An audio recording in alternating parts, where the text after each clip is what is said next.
Hi guys, Lazerbolt here, and welcome to another episode. Today we're going to be setting up some easy and simple voice recognition for air traffic control in Microsoft Flight Simulator. And it's free! Before I show you how to set this up, let's take a look at it in action, and I'll show you how it works. Cancun traffic, Lima 1 Oscar November, requesting takeoff clearance from active runway 30 left, Foxtrot 3.3. Tower Lazerbolt, Lima 1 Oscar November, ready at runway 30 left, straight out departure. Lazerbolt, Lima 1 Oscar November, cleared for takeoff, runway 30 left, departing straight out, approved. Roger that, acknowledge takeoff clearance, straight out, departure approved for Foxtrot 1.1. Cleared for takeoff, runway 30 left, Lazerbolt, Lima 1 Oscar November. Contact Havana Center for Lima 1 Oscar November, holding flight level 280, Foxtrot 1.1. Havana Center, Lazerbolt, Lima 1 Oscar November, flight level 280.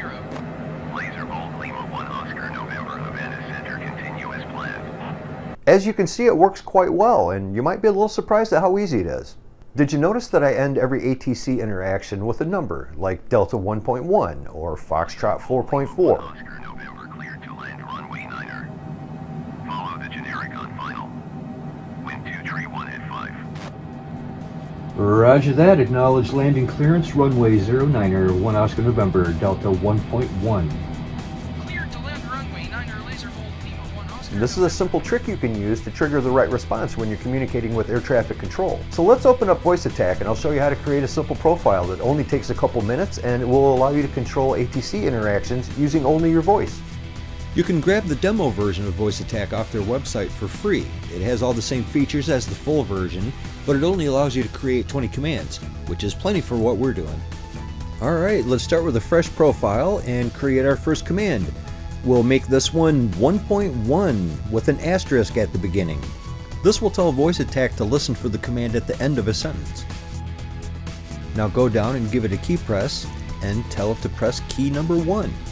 And the last thing you want to do, is an important step, is go down to the recognition tab and put it on continuous speech. This basically tells Voice Attack that if it doesn't understand the words you're saying, just wait till the end of the sentence. Now hit OK and we can make the rest of the commands, like 2.2, 3.3, all the way up to 0.0. Now we'll be able to say anything, and as long as we finish it with a 1.1 or a 7.7, it'll hit the corresponding keystroke. And there you go, now we have a separate command for each number on the keyboard. Let's go ahead and give this a little test before we check it out. 1.1, 3.3. 1 Oscar November is inbound for runway 14 at an angle of 2.2. Perfect.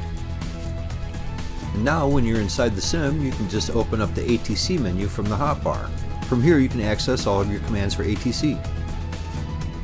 I usually drag this window over to a second monitor or put it on my iPad using Space Desk, but I'm going to leave it on the main monitor for now so we can see what's going on.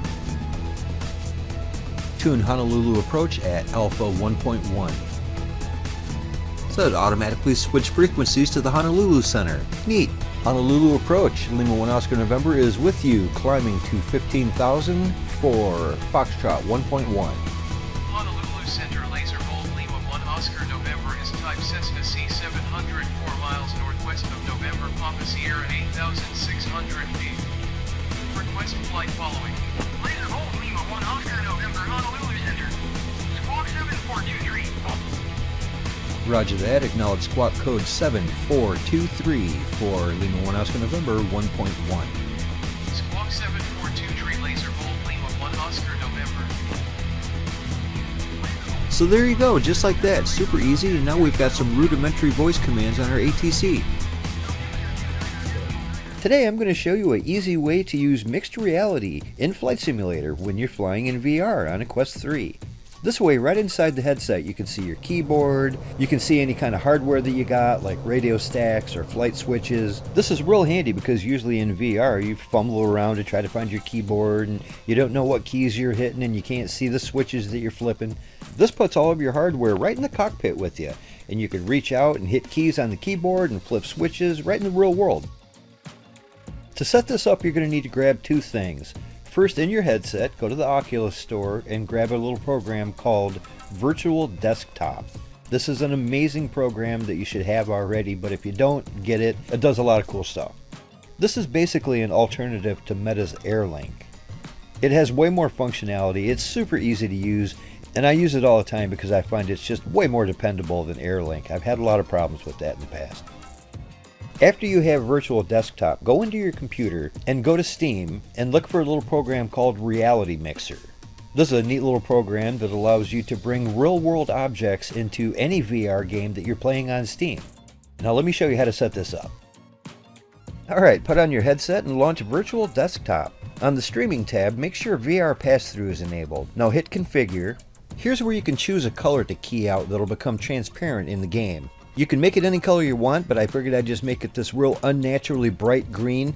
I moved the slider all the way up to 255, and we'll use that. Now launch Reality Mixer on Steam. It'll automatically put you in the Steam VR environment with that familiar horizon if you've ever played a game on here. Alright, we're in the Reality Mixer homepage here. Go over and hit Camera Setup. First, since you're using a Quest 3, make sure this is toggled on so it knows what you're using. Over here is where we set the same color that we put into Virtual Desktop, so it keys out that color green. So make sure you got 0 red, 0 blue, and 255 green. Go back to the previous page, and from here we can set up different cameras, which are boxes that you'll place around things in your environment that you'd like to see in VR. You can set these to display based on your proximity or whether you're looking directly at it and things like that. Let's make our first camera a general purpose A type. So looky here, it gives you a little box that you can move around in your environment. You can grab it and move it around using the grip buttons and adjust the size of it by using the triggers. I've got kind of a T-shape going on with my home cockpit, so I'm going to use 2 boxes. The first one I'm going to put down here on the bottom to display my Logitech switch panel. Then in the edit box over here, there's a couple pages worth of stuff to check out. Most of it we can just ignore, but there's a couple settings you're going to want to change. On this page, you can set your proximity to your device to make it appear in the game. Since we're sitting right in front of our cockpit, we're never going to be too far away, but I'll just slide this up to about 3 meters or so just to make sure. A couple pages later, you'll find sliders for maximum and minimum opacity. Just put those all the way up to the top.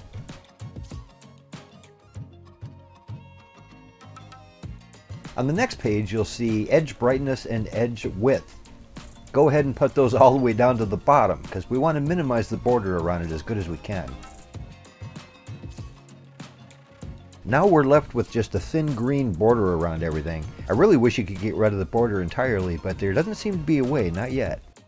We are done editing this camera, so let's exit to edit mode and create another general purpose A. We'll use this to stretch across the panels I've got at the top here. The one on the left is the Logitech Autopilot panel. And the one on the right is the SciTech Radio Stack. That's right, I bought this so long ago it still has the name of the original company. And then go to the edit box and set everything like we did in the first one. Now let's launch the flight simulator and check it out. Look how cool this is, right? You got your instruments right here, you can reach out and flip them. I like how you can actually see your hands so you know exactly what you're doing. It sure makes the startup procedure a lot easier, not having to lift the headset up or peek down through the nose hole to see where your stuff is.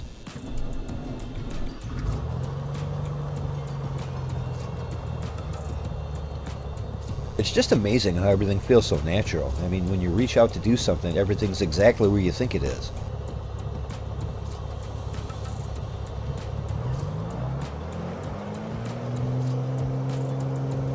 It'd be nice to find a way to get rid of these green lines. The cockpit would blend right in.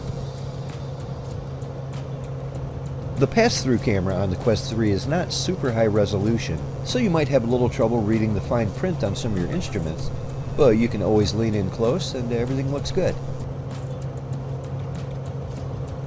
And looky here, I put a camera box around my snacks so they only appear when I look directly at them. Neat!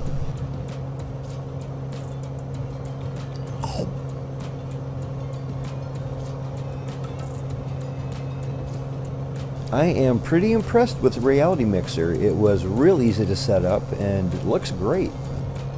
So there's a ton of great VR experiences to have out there, but my favorite has always been a good simulation, you know? Where you're sitting in the cockpit of an airplane or a spaceship and you're fully immersed in a world where you're an X-Wing pilot or a race car driver. It's amazing. Nothing against games where you stand up and fight robots or saber the hell out of beats, especially if you're looking to get a little exercise or something. But usually I'm looking for something a little more relaxing, right? Which, by the way, is my biggest issue with how Hollywood usually depicts virtual reality. Like in Ready Player One, okay?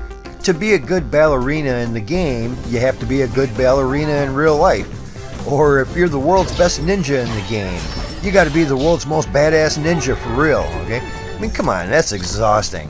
And kind of defeats the whole purpose of being in a game, right? Also, why in the world would you wear a haptic suit that lets you get racked in the nards? I mean, is there an option to turn that off? Because I'm doing that, right? No thanks.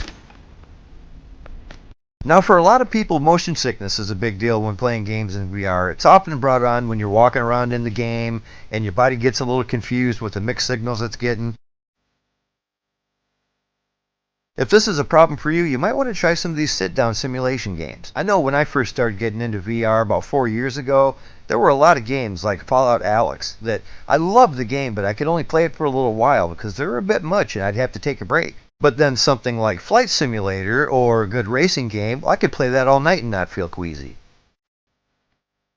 By the way, VR motion sickness is no joke, people. It'll hit you hard and you'll feel sick for hours, man. I'm serious. If you feel a little queasiness coming on, stop playing right away. Don't try to push through it, just take a break. Here's a little bonus tip for you I found helps me out a lot anyway. Just kind of walk in place a little bit when you're walking around in virtual reality. It's a small thing, but it always prevents me from feeling motion sick. Even if you're sitting down, just kind of move your hips back and forth like you're walking for real. It kind of helps. By the way, I was a little surprised when I found out that butt walking is a real thing. It's supposed to be super good for you, so cool. Alright, let's take a look at the best sit-down simulations out there. All of these fantastic games can be found on Steam.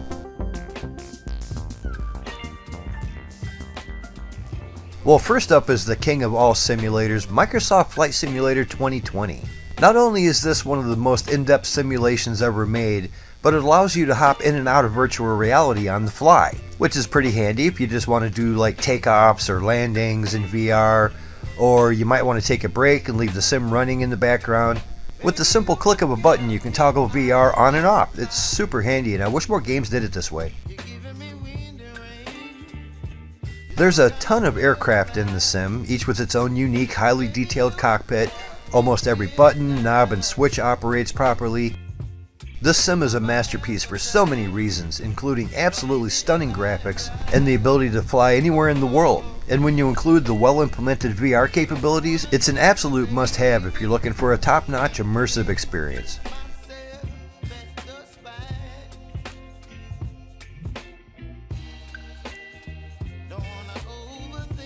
Well, my next favorite VR simulation, and these aren't really in any particular order, but this one's way up there, is Elite Dangerous Odyssey. This is another game that can be played either flat screen or in full VR, and it's been one of my favorites for years now. Elite Dangerous puts you in the cockpit of a futuristic spacecraft while you earn a living traveling around the Milky Way galaxy, either fighting the invading Thargoid armada, or transporting valuable cargo, mining asteroids, or just exploring the unknown. It's an unimaginably huge galaxy and you'll never run out of things to do.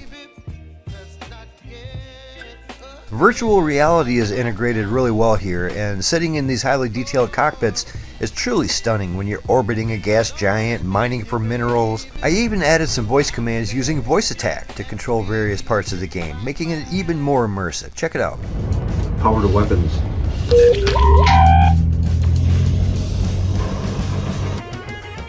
Open navigation panel.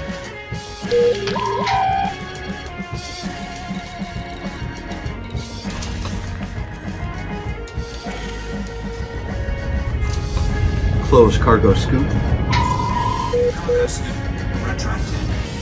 Laser Galactic Carrier mining vessel Nostromo is inbound. Request permission to dock.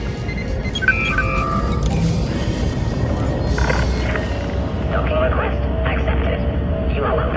Watch 5. Gear up.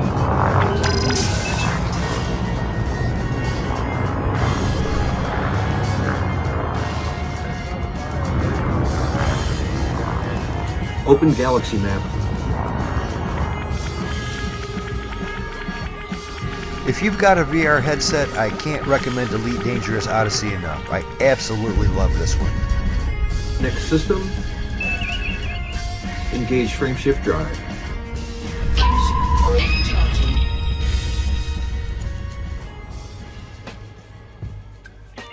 A good racing game with a steering wheel is a great way to play in VR while sitting down. My current favorite is Automobilista 2.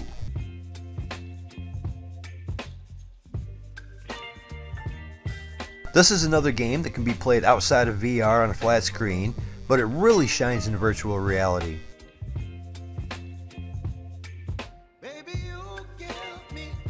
It's awesome taking in the sights and sounds of a day at the racetrack while sitting behind the wheel of a high-performance race car, trying to hit that perfect line and fending off your competition and taking the checkered flag. Great fun, so exhilarating. Of course, Automobilista 2 has a ton of tracks and cars for you to choose from, and the absolutely stunning graphics really help immerse you in the VR environments.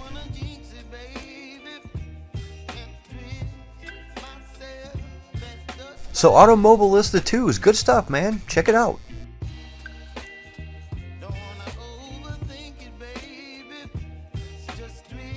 Well, this next game has been around for a long time. American Truck Simulator. Now, it might be easy to not take this one too seriously, but it's actually a pretty highly regarded game in the simming community, and one of my favorite games to play in VR sitting down. It's got fantastic graphics and gameplay, especially when you consider that it came out way back in 2016. And this is another game that's great to use with a steering wheel and pedal setup, and when you add a VR headset, it just takes the experience to a whole new level. Yeah, it's hard to beat driving your big rig around the country, delivering heavy cargo, and listening to some music. Perfect for an evening of relaxing fun, man.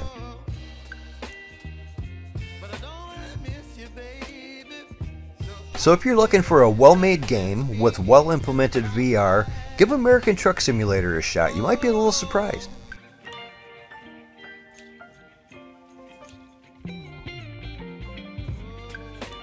So here we got Kayak VR Mirage.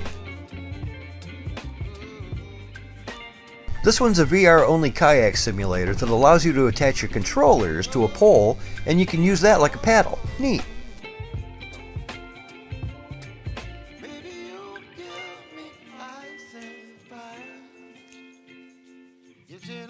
The way the controllers rumble as you move the paddle through the water or push off objects in the environment, it's amazing. It really is easy to forget that you're just in a game.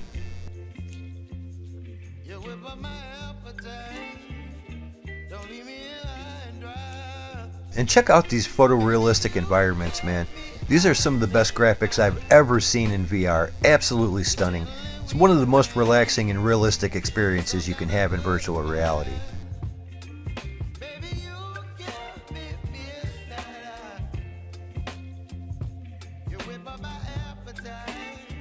Today we're going to take a little flight in VR, and I'm going to show you an easy way to use voice recognition for making your selections in the air traffic control menu, which always comes in really handy when you're flying VR. Otherwise you have to take the headset off to even see your keyboard. And the first step is to grab a little program called Voice Attack. I use the Steam version of Voice Attack. They've got a free demo over here which will work just perfectly for what we're doing.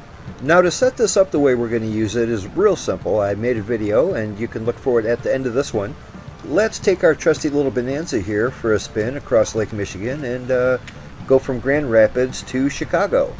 Okay, so to use this, first we'll open up the drop-down menu here and bring out the air traffic control menu.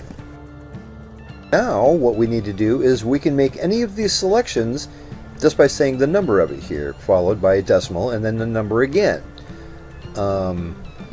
You'll see what I'm talking about here in a second. Ordinarily you would either have to hit the button on your keyboard or click on it with your mouse, but with this little program you can say literally anything you want and then you follow your sentence with a number and it will hit the selection. The reason I made it so it's a number followed by a decimal and then the number again is because if you simply made it numbers like 1, 2, 3, you would get all kinds of false positives all the time. It would trigger all the time. Let me show you how this works here. Let's go ahead and tune ground services. Tune Grand Rapids ground on 1.1. See that? It goes ahead and opens up your window here. It's got all your requests. So that works out pretty easy. Well, let's go ahead and ask them for departure here. Let's see, we're going to be going to the west, so we're going to need to use selection number 8. Grand Rapids Tower, Lima 1 Oscar November, is ready for a straight out departure to the west for Charlie 8.8. Grand Rapids ground See? Beechcraft Alpha Sierra X-Ray Golf ready to See how that taxi worked pretty departure good? to the west with X-Ray.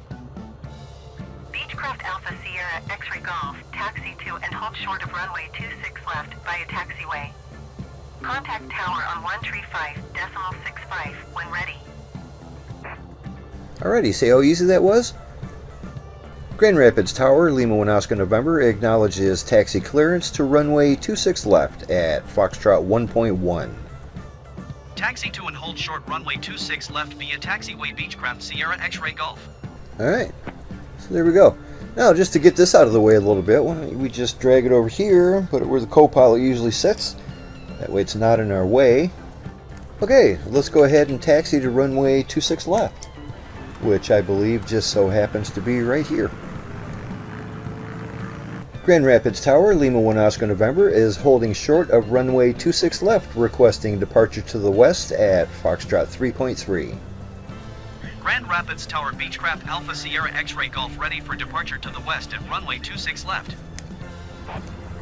Beechcraft Alpha Sierra X-Ray Golf, wind 276 at 5. Departure to the west approved. Cleared for takeoff runway 26 left. Roger that. Acknowledge takeoff clearance for Foxtrot 1.1. Cleared for takeoff runway 26 left Beechcraft Sierra X-Ray Golf. Let's go ahead and get out of here before another airplane tries to land on top of us. Okay. Some flaps going on here. I think we're ready to go.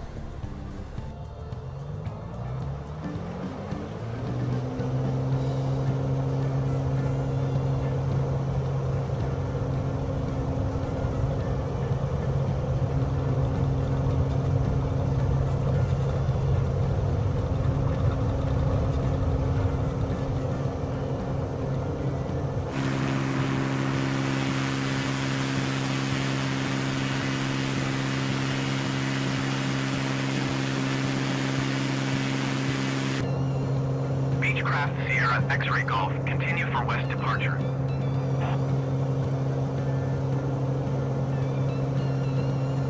Roger that. Acknowledge continue west for Lima 1 Oscar November at 1.1. Grand Rapids Tower Lazerbolt Lima 1 Oscar November continue for west departure.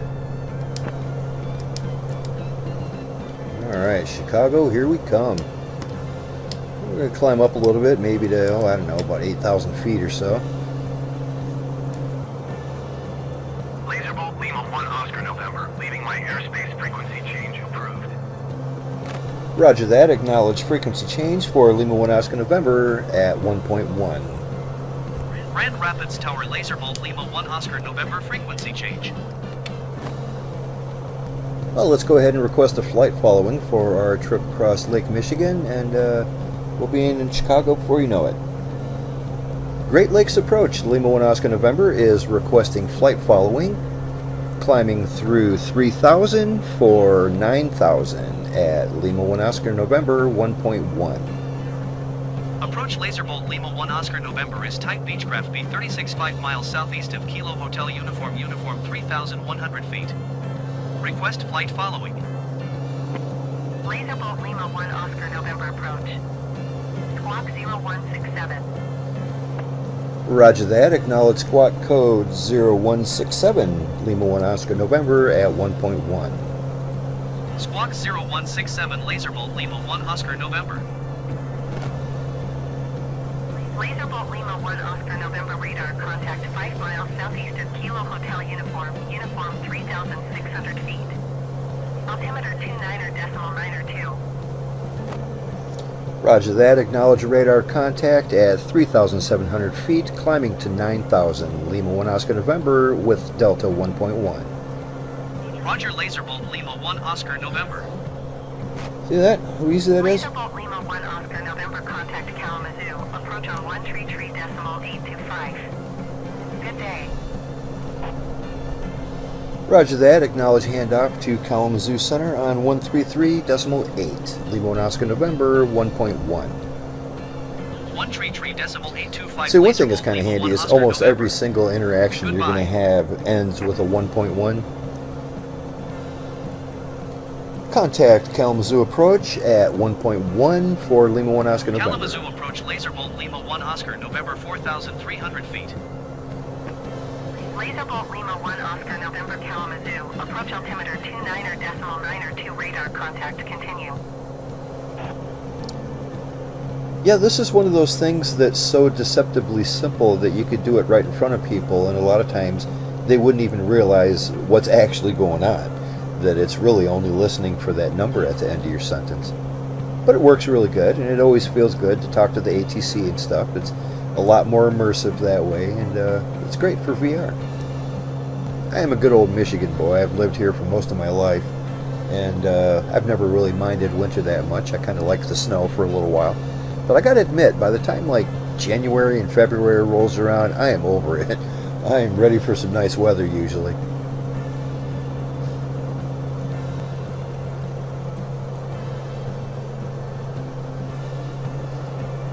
This is so spectacular in VR. I absolutely love this game. And we are approaching our 9,000 feet. We're going to hold there, and that'll be our cruising altitude.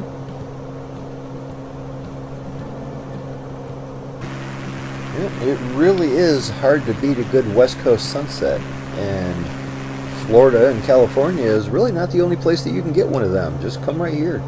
We have some of the most spectacular sunsets you've ever seen. It's really nice here.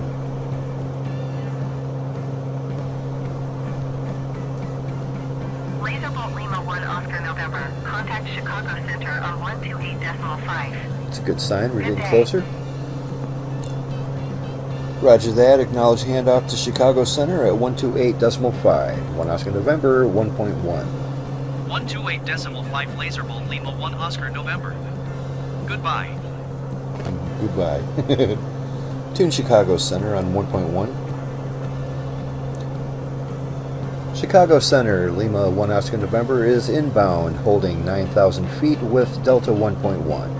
Chicago Center Lazerbolt Lima 1 Oscar November 9,000 feet. Lazerbolt Lima 1 Oscar November. Chicago Center altimeter 29.902 radar contact continue.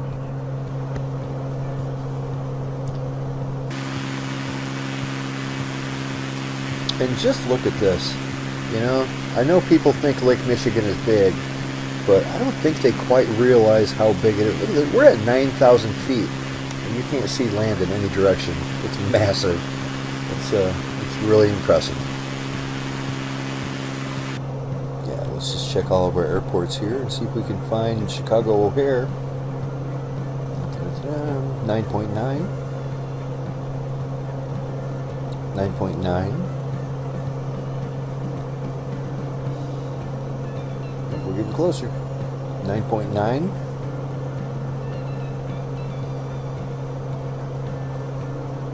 9.9. There we go. Alright, we're going to start dropping some altitude soon, but before we do that, let's contact Chicago at, tune the radio to 128.1 at 1.1. Chicago O'Hare, Lima 1 Oscar November is inbound from the east, requesting full stop landing at the active runway with Delta 3.3. Tower Lazerbolt Lima 1 Oscar November is 44 miles northeast 9,000 feet with India to land. Lazerbolt Lima 1 Oscar November Tower. Altimeter 29.902, wind 275 at 5. Make straight in runway 28 right. Roger that. Acknowledge pattern entry for runway 28 right, Lima 1 Oscar November at 1.1. Make straight in runway 28 right Lazerbolt Lima 1 Oscar November. Well, wonderful. 28 right should be pretty easy to find. Let's go ahead and begin our descent here. Start slowly dropping her down. A little bit of altitude to lose here. I'm going to bring her down to about, maybe 3,000 or so. And beautiful Chicago. Look at it right there. Looking good. The big city's popping into view. I always like flying over there and checking out Soldier Field. That's a really nice looking stadium. Yeah, we're only, we're less than 20 miles out now, and we're just waiting for our clearance to land. Let's go ahead and give ourselves a notch of flaps here and slow down a little bit. Should be getting our landing clearance here real shortly. I do believe that's our runway right there. Looks like there's another fellow getting ready to take off from that exact runway, but he's got time still. It's going to be a minute or two before we get there. Lazerbolt Lima 1 Oscar November wind 274 at 5. Clear to land runway 28 right. Roger that. Acknowledge landing clearance for runway 28 right, Lima 1 Oscar November with Delta 1.1. Clear to land runway 28 right, Lazerbolt Lima 1 Oscar November. Go ahead and put these gear down. Delta 2806 heavy. Turn next taxiway.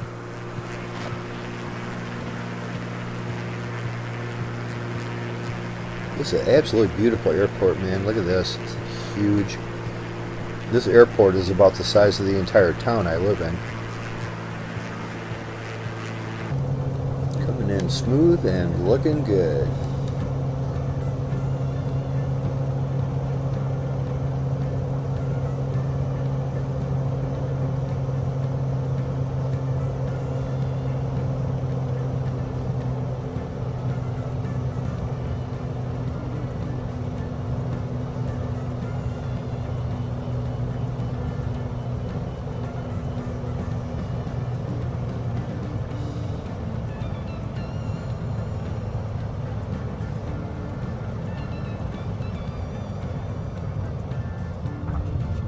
Lazerbolt Lima 1 Oscar November contact ground on 121.675.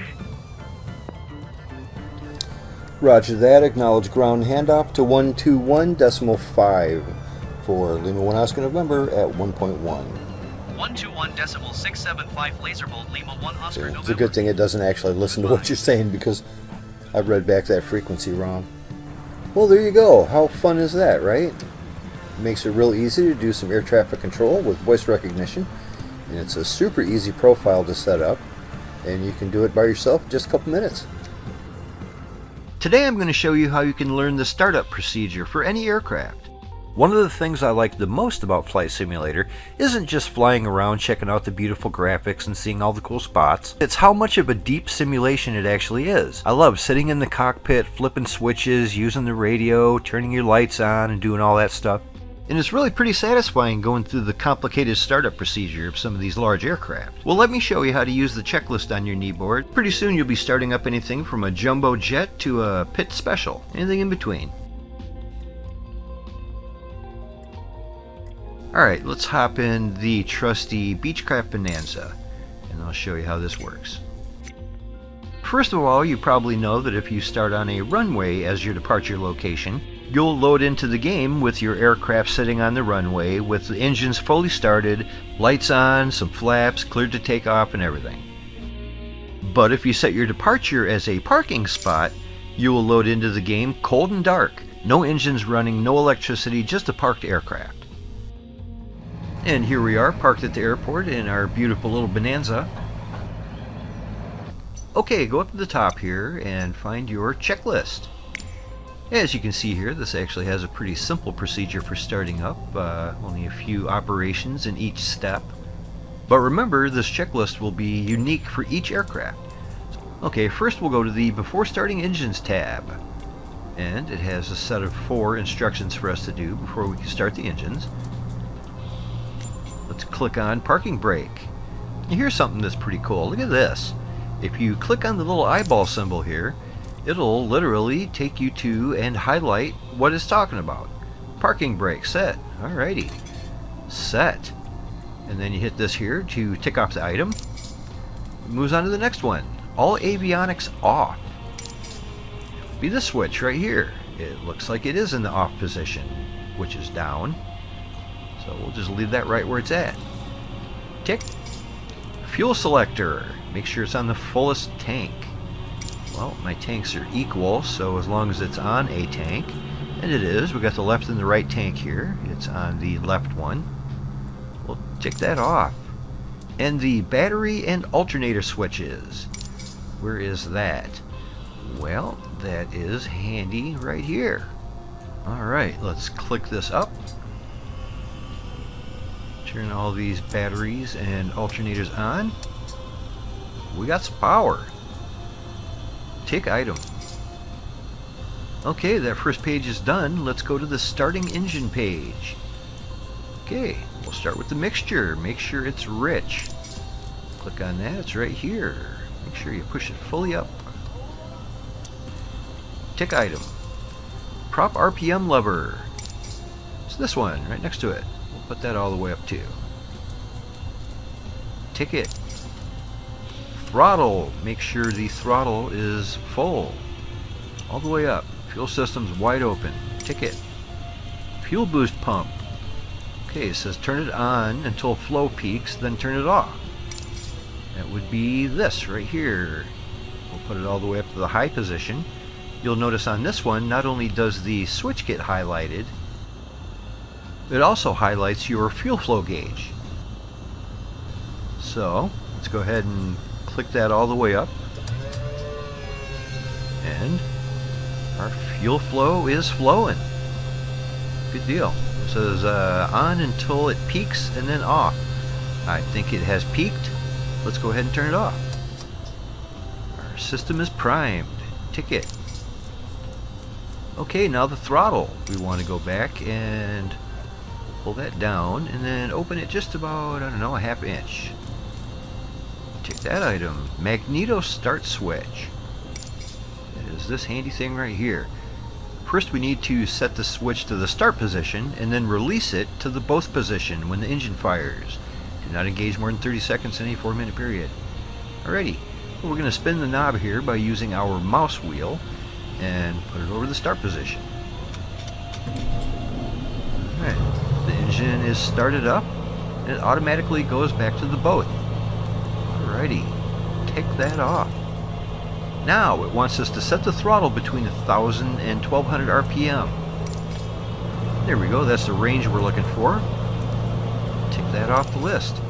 Oil pressure, let's see. It wants to make sure our oil pressure is correct.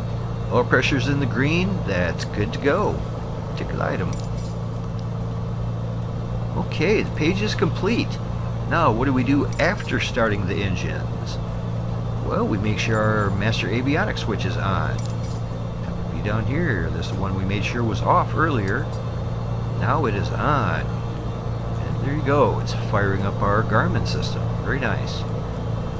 Okay, lights as required. Where are they? Here we got lights. Make sure we turn on our strobes, nav, and our taxi lights. Worry about our landing light later when we're on the runway.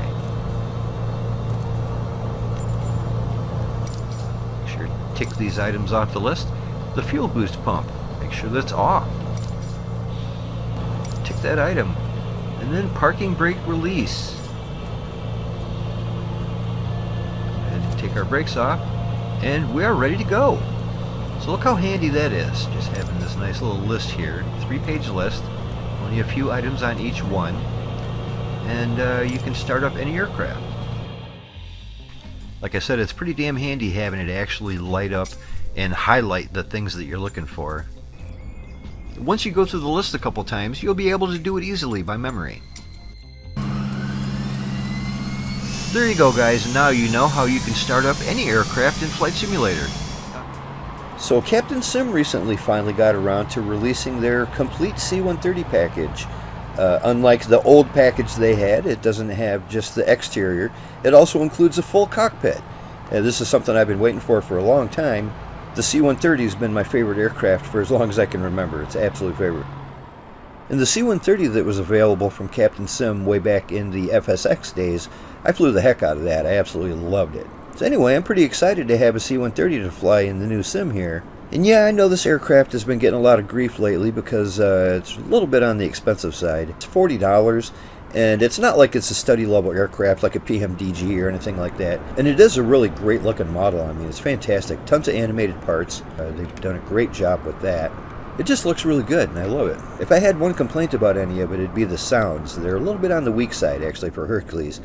Anyone who's ever spent any time around a C-130 will tell you first thing that it is loud.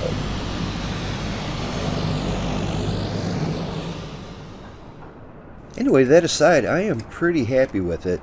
As far as the price tag goes, you know, if it was only $20, I would 100% recommend it to everybody. This is a great plane. If you really like the C-130 like I do, it's worth the $40. They've done a great job here. So, alright, here we are sitting in this beautiful cockpit of the C-130. It's quite substantial. It's got a little bit of everything. There's a lot of buttons and switches that don't operate, but all the essentials are there, and there's a lot of stuff. And check out the overhead panel here. This is where we're going to be doing most of the startup procedure, of course. Just beautiful.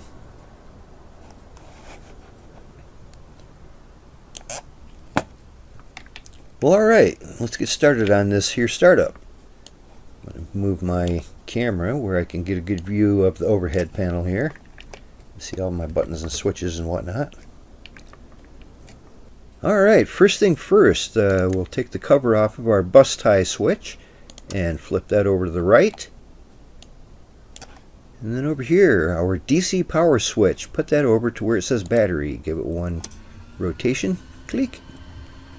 Alright, we've got some power going on here. Not much, but enough to get us going. Way up at the top here, we have all the controls for our gas turbine compressor. This is where you're going to need to spool up the engines here. First thing we need to do is open up the gas turbine door here. And you'll see that actually a little animated door opens up. Pretty cool. And that way they can connect the system to the gas turbine. Alright, when the door is in the right position, you'll have a little red light on here.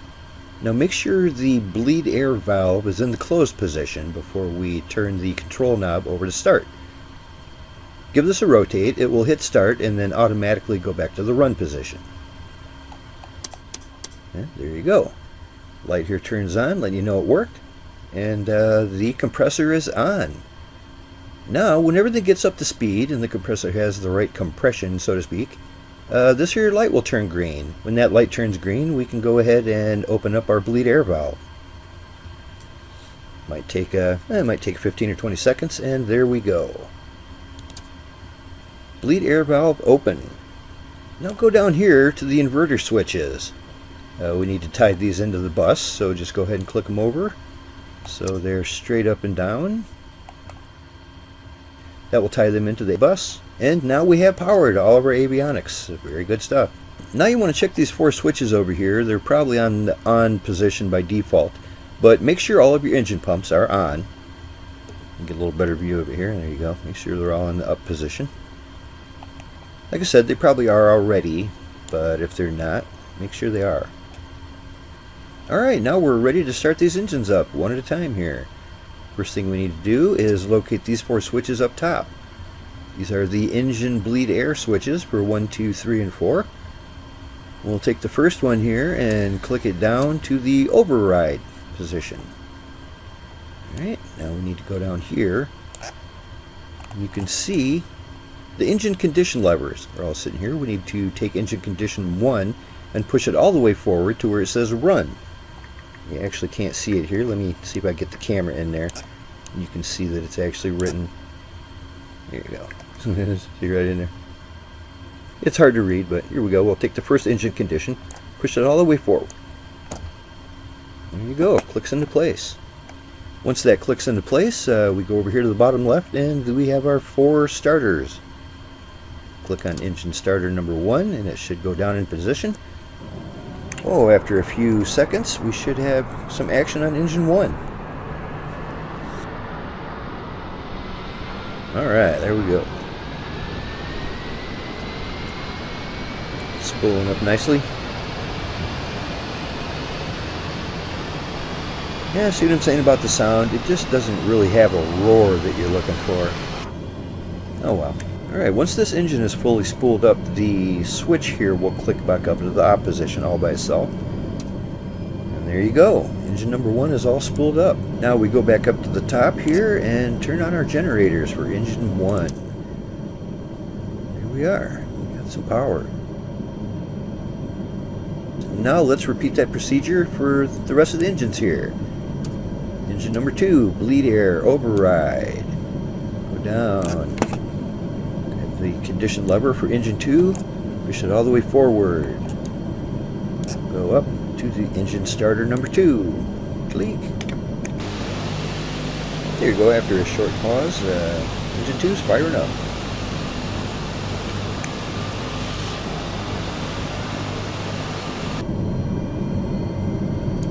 Alright, engine number 2 is completed. And engine 2 generator on. Alright, engine 3 bleed air switch down to override. Condition lever up to run.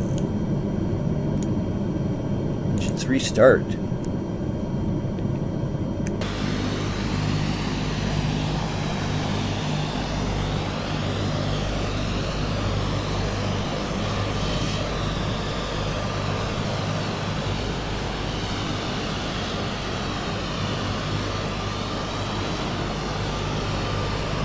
Okay, and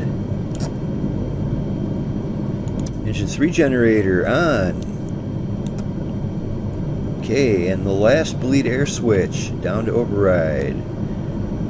Down and push the condition lever forward and start that engine. Yeah, I'm not really that surprised that they're asking for 40 bucks on this. Captain Sim stuff has always been a little bit on the expensive side anyway, so I guess that's par for the course. And there we go, all 4 engines fired up. Get that engine 4 generator clicked over. Alright, now we have to shut off our gas turbine compressor because we just don't need that anymore. Go ahead and turn our bleed valve to closed. Click our GTC control one to the left here and put that in the off position. And then of course make sure you close the door. Now the last thing we need to do is switch our bleed air switches up 1 to on. Do all 4 of them. You're going to want to check your gauges really good to make sure everything is fired up nicely. And it's a good sign when everything is relatively in the same range. You're not having a problem with one engine or another specifically, so very good. Alright, there you go. This beautiful Hercules bird is all fired up and ready to fly. Let's get her onto the runway and we'll get up in the air and take a little flight. I'll show you some of the basics of the autopilot system. Let's go. Yeah, this beautiful Hercules here really handles good on the ground. Turns on a dime.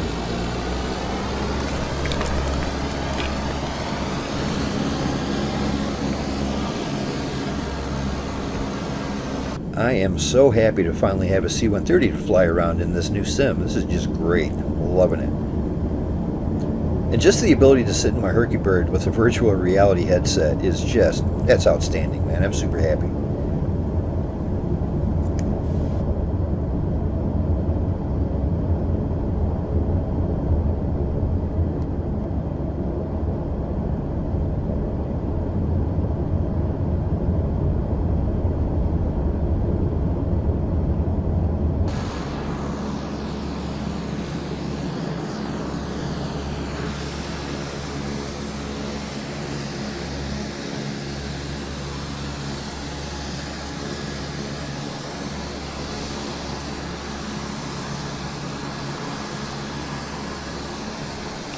So this is a pretty old version of the Hercules bird. I believe it is the Hercules version H, which means it doesn't have a whole lot of autopilot functionality. A few rudimentary holds like an altitude hold and heading hold. They can also lock onto localizers and things like that. So you do have some navigation aids that work really good with it.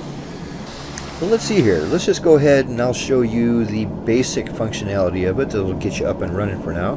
If I wanted to get into all of it, that would be a whole different video.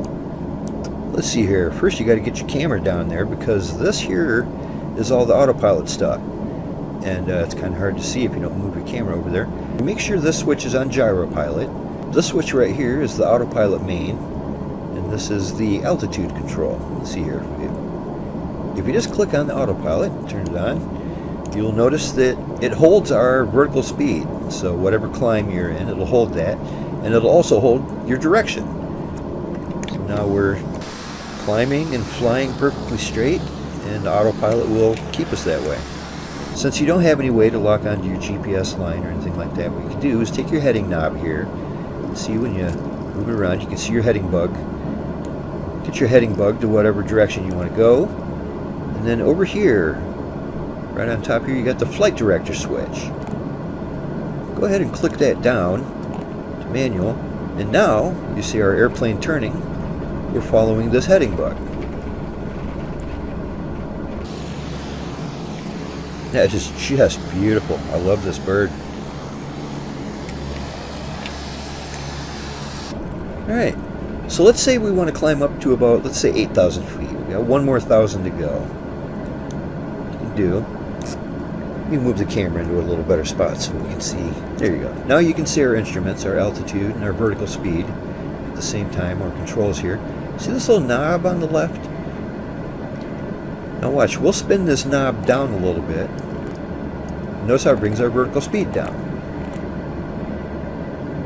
And when we get to about the altitude we want, that's when you click on the altitude control switch here. Click. And you'll notice our vertical speed levels off and our altitude holds at wherever it was. Now you have a simple heading hold and an altitude hold, and that'll get you where you're going.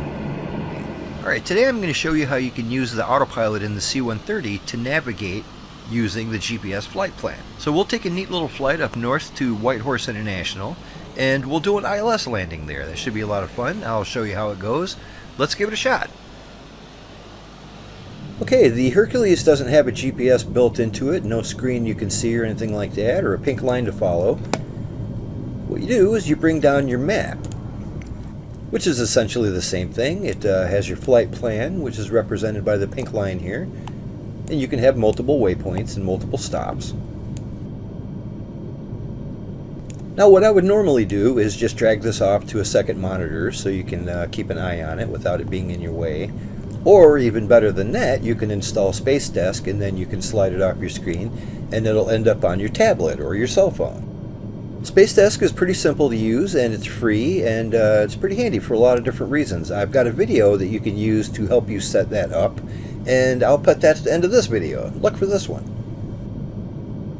Okay, let's go ahead and get this bird up in the air, and I'll show you how to navigate with the GPS and how to do an instrument landing. Alright, now that we've established a steady climb out of the airport, let's go ahead and go down here. I'll show you the autopilot functions. This right here is the autopilot main. This right here is your altitude control. You can just call that altitude hold if you wanted. And right down here, the radio beam coupler switch. When we start out, make sure that this is on gyropilot here. Alright, first thing, just go ahead and turn on your autopilot main switch here. You can actually have this mapped to a key on your keyboard or on your joystick or something. A lot of the controls for this you can't actually have mapped to something. You have to do it in the cockpit.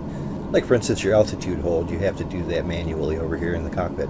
But the autopilot main, you can actually turn that on and off using a keystroke. Okay, that's turned on. And in the configuration we have it right now, it is just holding us in a steady climb. That's a heck of a climb. Let's bring that down a little bit using the pitch control knob. We'll spin that up a little bit. Now we'll bring our vertical speed down to something a little more reasonable. Alright, let's go ahead and engage the autopilot to go ahead and start following our flight plan. What you want to do here is go down to the beam coupler and swing this over to the ranged localizer. There we go. Now you'll notice if we switch this over to the nav setting, it'll automatically start swinging over to the right, lining up with the pink line here. So there you go. We are following the GPS course. Now that we're up about 10,000 feet, let's also go ahead and hold our altitude.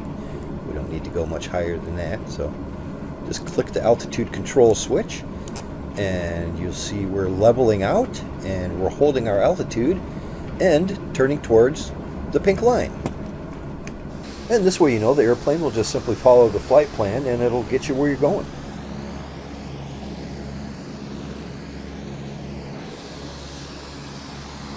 This right here also shows you how far away from your next waypoint.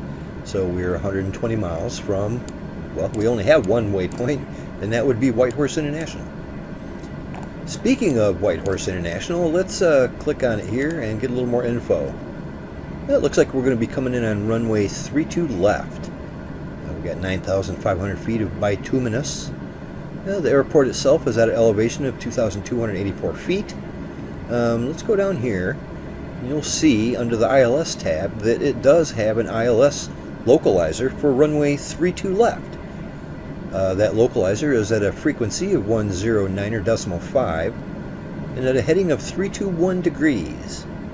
Well, let's go ahead and enter that into our nav radio. See up here behind your throttle and all that kind of stuff, that's where you've got your nav 1 radio and your nav 2 radio. Just a little smaller here. Okay, we'll take our nav 1 frequency and we will switch that over to a 109.5. Just give this a rotate. 109.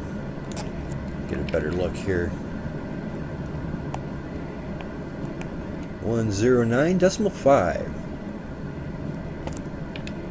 Alright, now when we get close enough to that localizer, we should be able to engage it. And now we see that our airplane has almost intercepted the pink line of our flight plan. Like I said, up until a few days ago, I didn't even know it was possible to follow your GPS line in the Hercules until I got that update out of the blue, and well, here we are. So one thing we need to bear in mind when we're approaching Whitehorse International and we want to make sure we're coming in underneath the glide slope. So let's see, Whitehorse International is at 2,284 feet. Usually if you approach the glide slope at about 15 to 20 miles and you're about 3,000 feet above ground level, that should be enough. You'll see the glide slope indicator here, and you'll be able to tell if you're above it or below it. Alright, and here's a little something about the autopilot 2 that's handy. You see we have our heading bug right here, and we can move our heading bug around by using the heading knob. Well, at any time, no matter what this is set to, no matter what the radio coupler is set to, if you switch the flight director switch from normal to manual, just like that, see, it automatically starts following your heading bug. So that's kind of handy. You got that switch right here anytime you want, and now we can turn our aircraft just by using the heading bug. And that might come in handy for a lot of airports where, for instance, you might need to turn to the right of the pink line so you can come in straight for the runway. This one's not too bad. I think we're going to be coming in straight enough to where it should catch the localizer regardless. Let's just go ahead and turn that back to normal, and we'll go right back to following our GPS line. Alright, I am going to begin descending down to 6,000 feet, but we're not in a big hurry. We're still up in the mountains, but we can start descending here slowly. I'll show you how to do that easily enough. Go down here and disengage your altitude control. So now that the altitude hold is no longer engaged, we can just spin the control knob here, and it'll lower our pitch, and we are descending. And by the time we get to within 15 or 20 miles of Whitehorse, I'd like to be about 6,000 feet. Of course, all of this is subject to change if there's a mountain in the way. You know how that is. As a matter of fact, why don't we go ahead and turn out a little bit to the right. That will bring us into this valley here. It'll be a little easier to approach.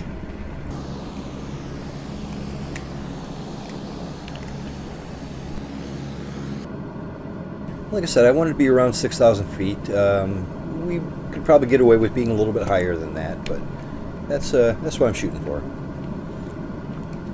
Go ahead and keep an eye on our speed because we're not too far from landing. We need to make sure we start dropping some of that speed now, especially as we're descending. There you go. We're getting real close to that 6,000 I was aiming for. Let's go ahead and hold our altitude now. There you go. Altitude hold is set.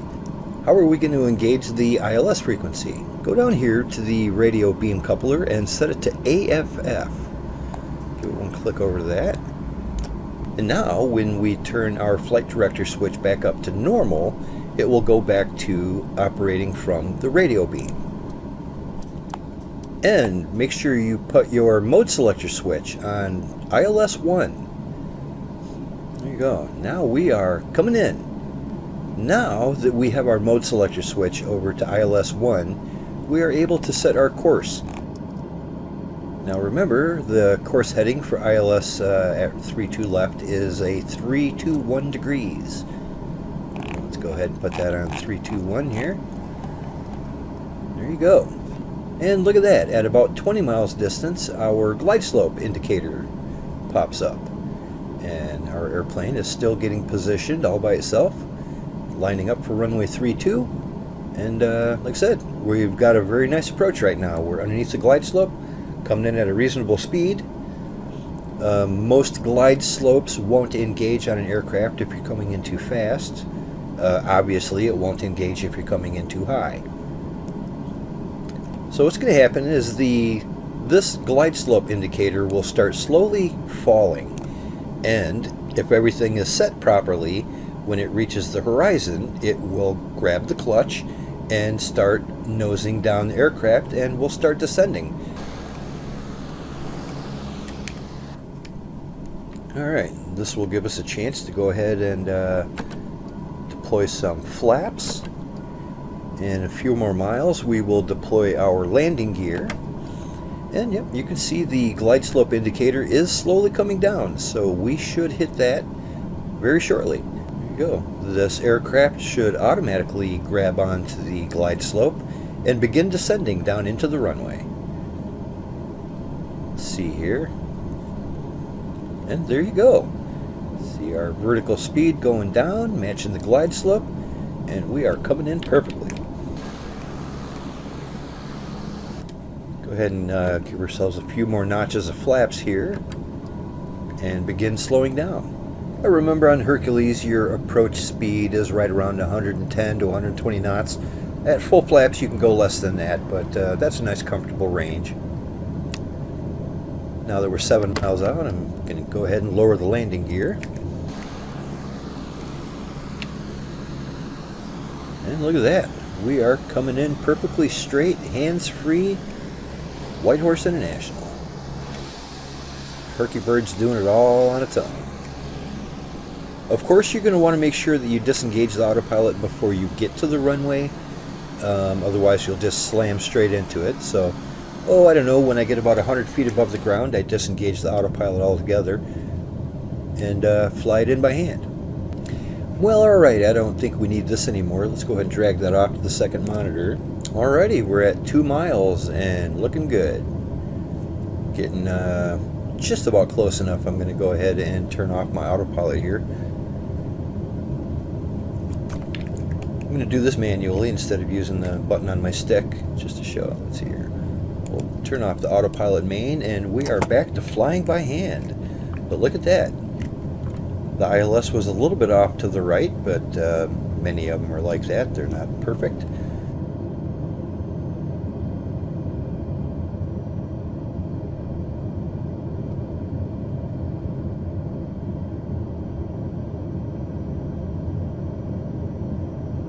And here we go. Got this bird down, safe and smooth. Look at that. Pretty handy, eh?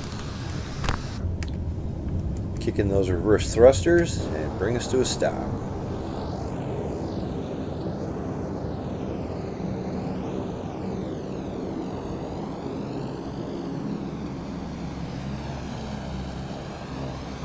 Well, there you go, everybody. Hopefully that was handy and helpful, and will allow you to do your own ILS instrument approach landings It was really pretty simple on the Hercules. There's only a couple switches you have to do, but that is pretty handy, especially if you've got bad weather or it's a area that you're unfamiliar with, or I've even used it myself just because I couldn't find the runway. I'm looking all over the place and you don't know where it is. Well, go ahead and do that and it'll line you right up with it whether you see it or not.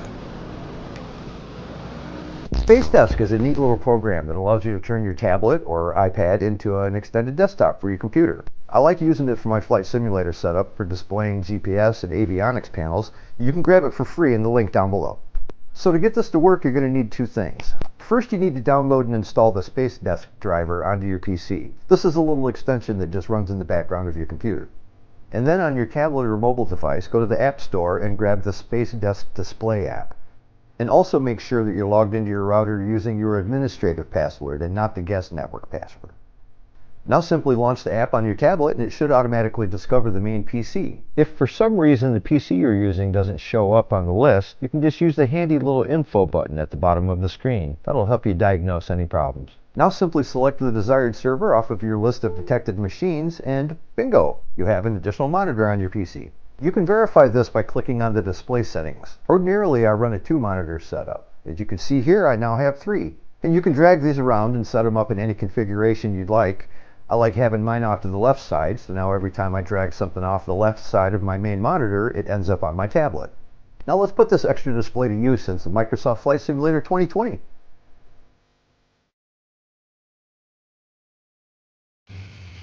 Once you've got the simulator all fired up and you're sitting in the cockpit of your aircraft, you can pop out some of these displays just by holding down the right Alt key.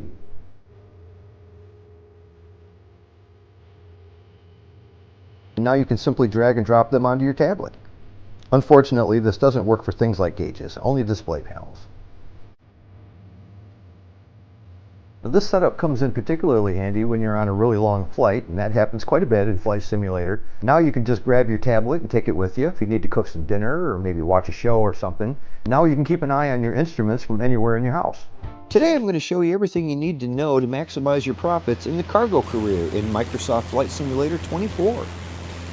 First, let's assume that you've completed all the specializations and have earned enough money to buy the cargo transport company, along with a Cessna 172, and we'll start from there. Now, when you're looking for a place to have your aircraft delivered to, avoid any kind of mountainous region. This little 172 is best at low altitudes, and that's why I like to fly around central United States, east of the Rockies. It's nice and flat around here. Now you'll have a number of light cargo missions ranging anywhere from 1 to 3 hours, each worth anywhere from 20 to 40,000 credits. Let's go ahead and choose this 3-hour mission here, worth 34,000 credits. And here you can see it's going to cost 2,420 credits to transfer our airplane. But don't worry, that's just a drop in the bucket compared to the amount of credits we're about to start making. First thing I like to do is wash that airplane, man. It doesn't cost that much and your airplane always looks nice and shiny. Then go up here and check your fuel and payload real quick. It looks like we've got plenty of fuel. Now let's bring up the EFB and check our cruising altitude. They often set an unreasonably high altitude for this little Cessna. It really struggles climbing higher than 9,000. Little side note, technically pilots don't refer to altitudes lower than 16,000 feet as quote-unquote flight level. That's for 16,000 and higher, but the game does it all the time, so big whoop, right? I see here they've got our cruise altitude set for 10,000 feet. That's a bit much. Let's bump that down to about 5,000 instead. Now go down and file the plan with ATC so they know we changed it, and away we go.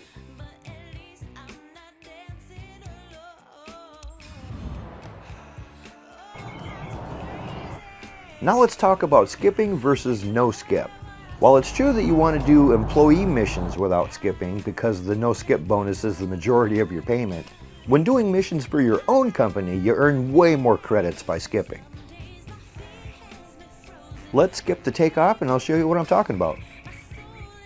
Keep in mind that we're here to maximize our profits per hour, not necessarily worrying about our reputation too much. And by that I mean don't worry about any of the little things that chip away at your reputation, like speeding on the taxiway, landing on the wrong runway, or missing an ATC call. None of those things affect the amount of credits you receive much, if at all, and you can still maintain a really high reputation. Now what you do want to pay attention to is anything that'll damage your aircraft. For instance, deploying your gear too soon, or your flaps while going too fast, or any kind of engine overheating. You want to avoid that because it'll damage your aircraft and cost you a lot of money. And there you go. Anytime you see the option to skip, hit it.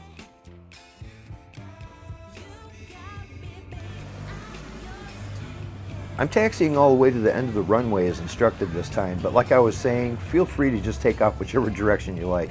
Reputation schmeputation. This is about making credits quickly.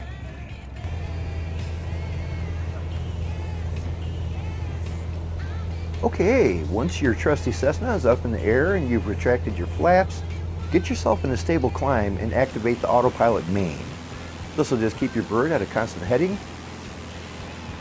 Now set your vertical speed to around 700 to 800 feet per minute and begin climbing to 5,000 feet.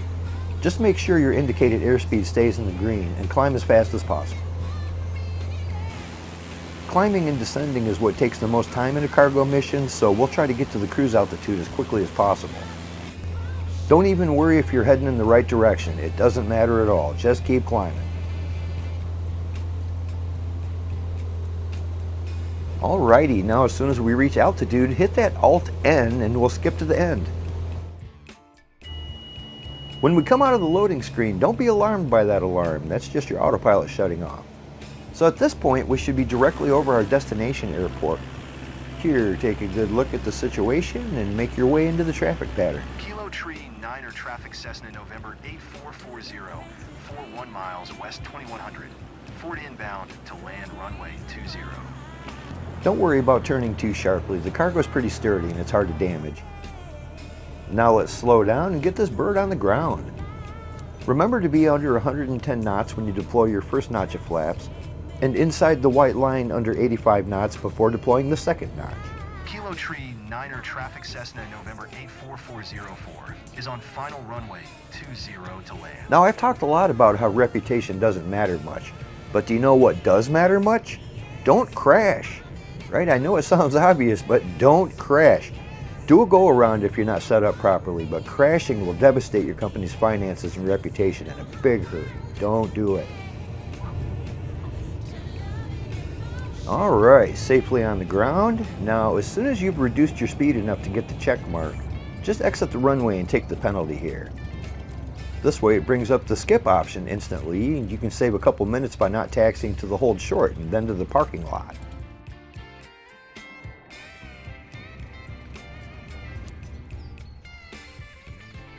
And bang, just like that, mission complete. And even with all of our shenanigans, we still got a decent reputation here, look.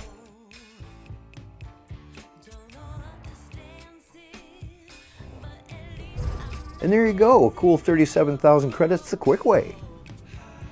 Now let's compare that to doing a similar mission and not skipping. First of all, if you don't skip, you can complete the mission in roughly half the time that it says it'll take. For instance, this 2.5-hour job will actually only take about an hour and 15 minutes to complete.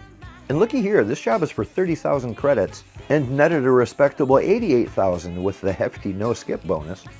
Not bad for just over an hour, but nowhere near what we can earn when skipping. Let's do another one real quick and time it so we can crunch some numbers. Okay, let's do this one here worth 24,000 credits. That's way on the low end of what you can earn per mission, but still worth it. As always, first thing, watch that plane, check your fuel. And look at that, you'll notice when you skip missions, you use very little fuel, so we're good to go here. And look at that, our cruise altitude in the EFB is still set to 5,000 feet. So we'll just push that out to the ATC and make sure they got the memo, and we're ready to fly.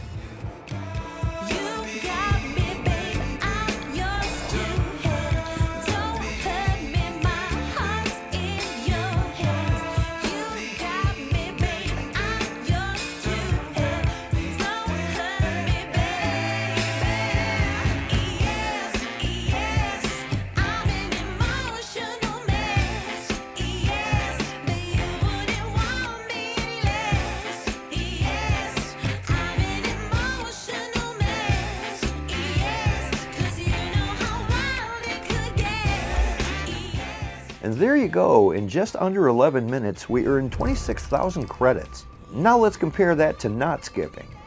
By not skipping, we earned 88,000 credits in an hour and 15 minutes. But we would earn over 130,000 credits in an hour and 15 minutes by skipping. And a lot more than that if you stick to the higher paying jobs. Once you have a big fat stack of credits and all the prerequisites to haul medium cargo, it's time to buy a new aircraft. So let's buy this Grand Caravan for 3.8 mil first and start making some real dough. Sure, the amazing Pilatus is only 1 million or so more, but with these medium cargo missions, you'll make that up in a hurry. Then we can buy and fly this Pilatus and leave this Grand Caravan behind for our employees to beat the hell out of. Now look at this, we have a bunch of medium cargo transport missions available. Most of them are around 5.5 hours long. Let's take this one worth 428,000. Alright, checking the EFB, it looks like they've got us scheduled to go all the way up to 29,000 feet, which once again is a bit much for this aircraft. At the very least, it would take forever to get there.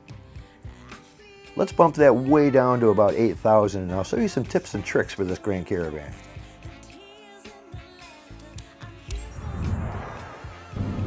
V1, rotate. So after takeoff and you're in a steady climb, retract your flaps, engage your autopilot main, and set your vertical speed to about 900 feet per minute to quickly climb up to altitude. Sierra 1,900 foot, request IFR to 7-8, Yankee ready to copy. Once we get there, hit that Alt-N and brace yourself.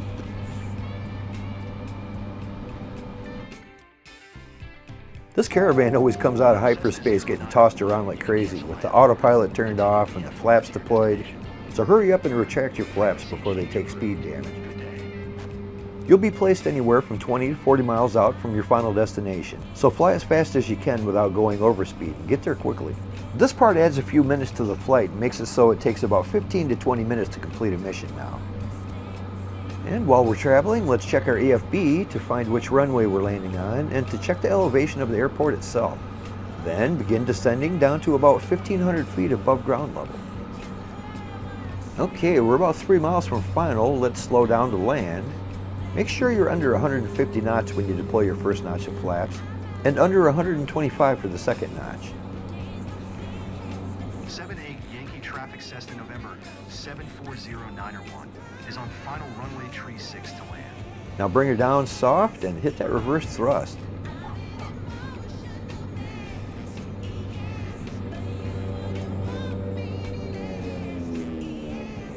Thanks to a nice little bad weather bonus, we just made over 546,000 credits. Fantastic when you consider we could do 3 of these in an hour. In a few hours, we'll be able to afford this awesome Pilatus, which is one of my favorites. This thing is an absolute beast. Let's check it out.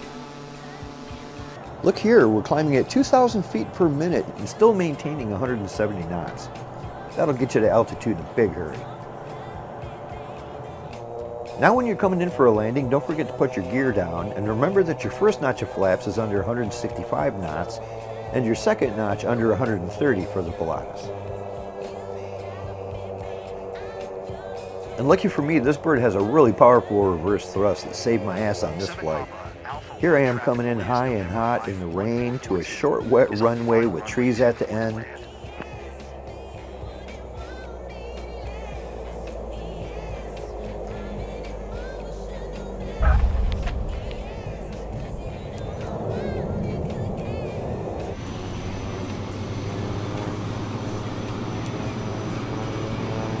Ooh-wee, that was almost an expensive mistake. Oh, I love this bird.